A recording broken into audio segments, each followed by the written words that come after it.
Ayan guys, magluto ako guys na sinabawan na isda. Ayan guys, yung mackerel na maliliit lang. Ayan, may alugbati, may sitaw.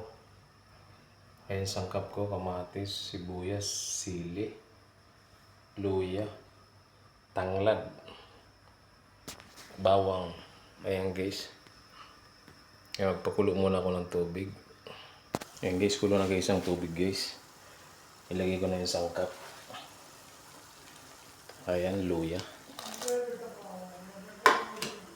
Tapos bawang. Tapos sibuyas. Kamatis mga idol. Ayan, maraming kamatis. Tapos sama ko na rin itong tanglad guys. Tanglad. Lagyan natin ng asin. Lagyan ng asin.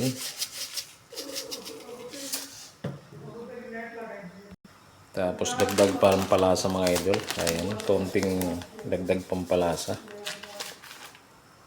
Ilagay ko na rin ito guys, sili guys. Ayan, sili. Lagay ko na rin yun. At unahin ko itong sitaw ilagay kasi matagal maluto to. Yung isda mas mabilis maluto kaysa gulay.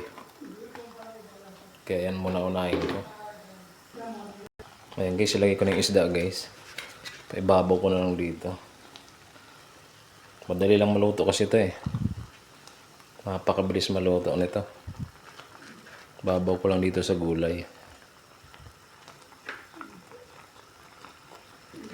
Ayan guys oh. Ayan, takpan muna natin mga idol. Takpan lang natin muna. Saglit. Mabilis maluto yan. Buksan natin. Ayan. Ilagay ko na rin itong gulay na alugbati. Ayan guys, ilagay ko na ito guys. Kunti lang yan, madali lang malanta yan.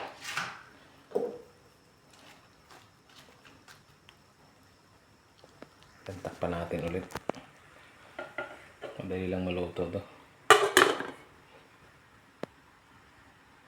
Buksan natin ulit, luto na yan guys.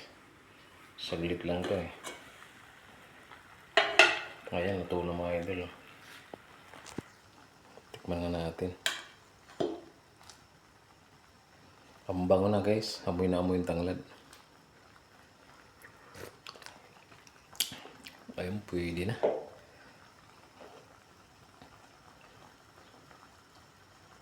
Parang matabang. Nagdagan ko ng konting asin. Ito yung konting asin guys. Ayun. Pwede na yan. Yan na guys. Luto na guys. Pwede na patayin to.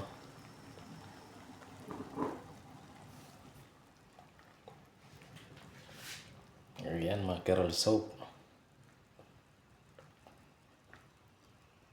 Ayan guys. Thank you so much mga idol.